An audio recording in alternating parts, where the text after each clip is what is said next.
Hello everyone, I am Judelindi Balut and I am going to present to you a project that aims to put an end to misconceptions that students have when it comes to people from other regions or countries. This project is entitled Debunk Stereotypes, as you can see. This is from Iron USA. Just to add a little bit of information, Iron USA is an international education and resource network that provides learning resources for educators and opportunities for the learners to participate in the virtual exchange globally.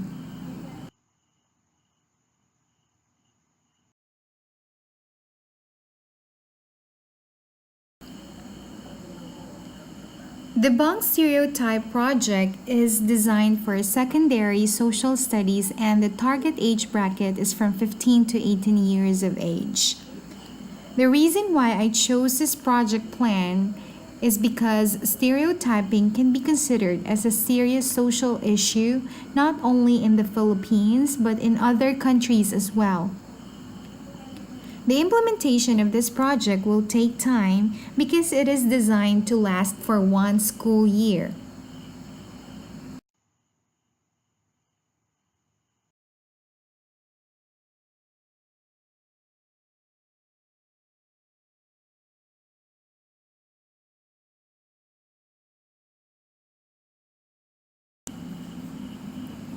Although the project did not specify specific social studies standards, the teacher included 4 skills that are expected to be achieved by the students.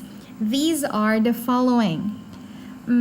First one is distinguishing incorrect beliefs from different historical expositions. This means the students will do reading activities. Secondly, identifying bias and prejudice in historical interpretations. This will follow after the students are exposed to different readings or studies that shows misconceptions. The third one is evaluating written arguments to look for reasonable or perhaps ambiguous statements made by historians. This requires critical thinking skills. And lastly, constructing or testing hypotheses that will lead to the creation of a blog, which is the final output of this project.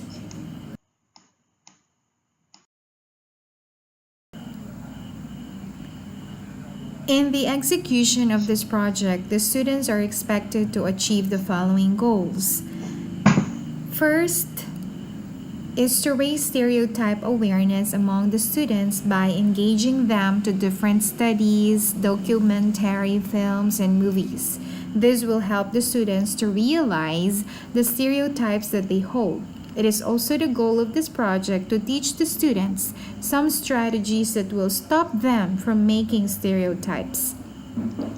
Secondly, it is the goal of this project to make the students understand how they are perceived or stereotyped by students from other parts of the globe. This will make the students realize how unrealistic stereotypes are. Thirdly, stereotyping and ethnocentrism often come together. In this project, the students will learn about ethnocentrism. This will expose them to different ways that will help them to overcome stereotypes. The students will learn more about the negative effects of stereotyping and ethnocentrism. The said goals will be achieved by the students upon performing the following activities. As mentioned in the skill standards, the students will have to make some readings on stereotypes, and the reading material provided in this project is entitled Body of Ritual Among the Nazarima. It is an anthropological paper written by Horace Mann. After doing some more readings, a post-reading discussion will be conducted to take on the different perceptions and misconceptions that people have for different cultures. The students will begin to evaluate themselves by pointing out the stereotypes that they are aware of and apply the knowledge to people or culture that they have misconception about. The students will also explore different cultures and get to know different people from different places by browsing the web, conducting interview, or watching docu-films. After doing all these steps, the students are expected to write a blog that will aim to educate people about the different social problems brought by stereotyping and to raise awareness on the different types of stereotyping. The final output of this project is a debunking stereotype blog. In here, the students will be able to collaborate or communicate with other students in the IR network. There will be exchange of information or sharing of information as the students communicate with one another through the forum.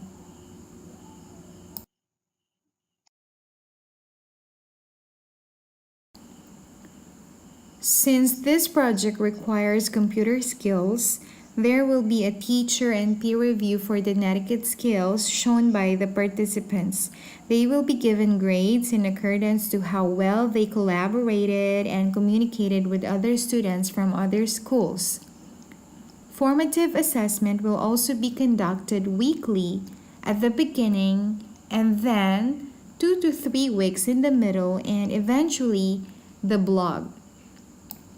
And of course, assessment of this project would be very difficult without a rubric. So, a rubric that contains the expected performance or output of the students will be distributed to the students at the beginning of the project.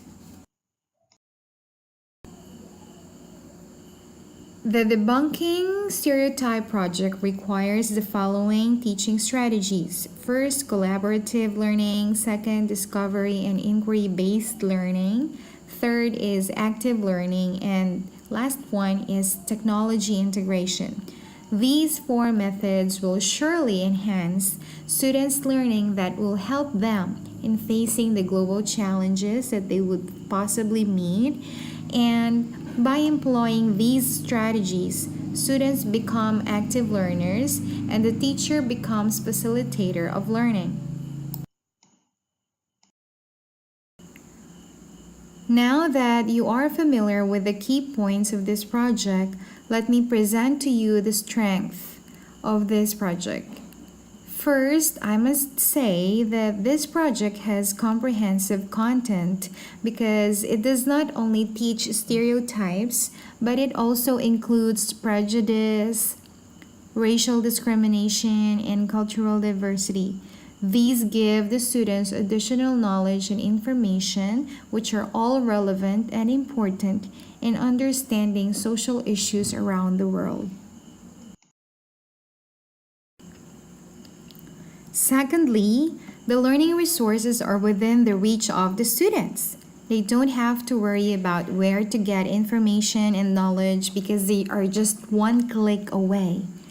These are movies, video clips, documentary films, studies or researches, and online pictures. These online tools make learning fun and enjoyable. It also provides the students the experience that will help them understand the topic and achieve the objective.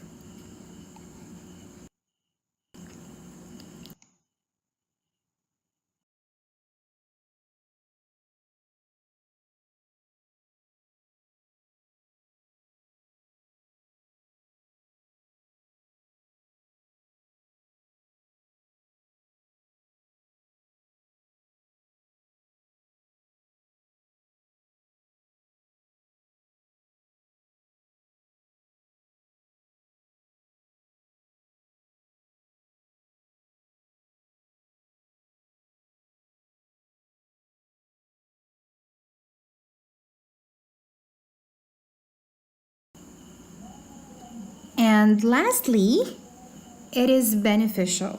Why? Because we now live in the period where change is the only constant thing.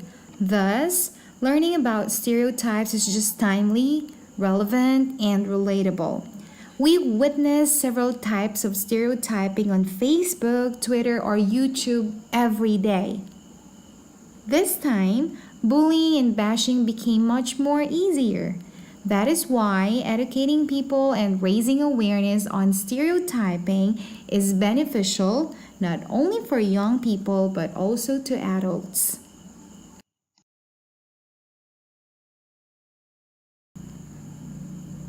I'd like to end my presentation with a recommendation.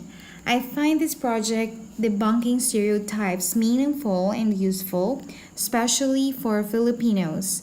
I am well aware of the stereotypes that people from Tagalog provinces have on Visayan people, and I am also bothered by the stereotypes that Christians have when talking about Muslims. I believe this project will serve as an eye opener or maybe a reminder to young people about the problems that this may bring to our society. It is ideal to teach to grade 4 students in their Araling Panlipunan subject. That curriculum content of grade 4 includes understanding Philippines. This issue must be addressed as soon as possible to create strong unity among Filipinos.